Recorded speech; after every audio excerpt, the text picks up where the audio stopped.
બધી જગ્યાએ જોડે રાખીને ફેરવી લાવવાના. કેમ? પછી તમે લઈ જશો પણ ખાલી હસ્તીને લઈ જશો, સમાજને દેખાડવા માટે. કેમ? હસ્તી પધરાવવા માટે. તો જોડે કોઈ દાડો આખા ફેરવી લાવશો કઈ વાંધો જ તમને?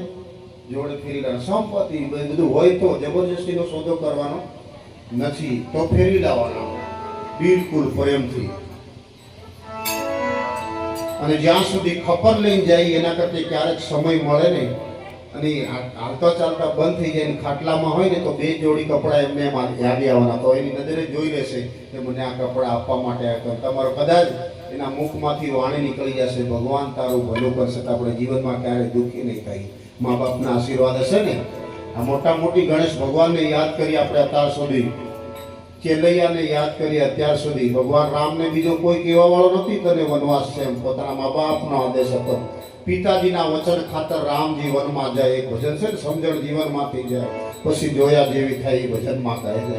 એટલે મા બાપને ઋણમાંથી કોઈ મુક્ત થયું. તાળીનો તાલ પણ આપજો.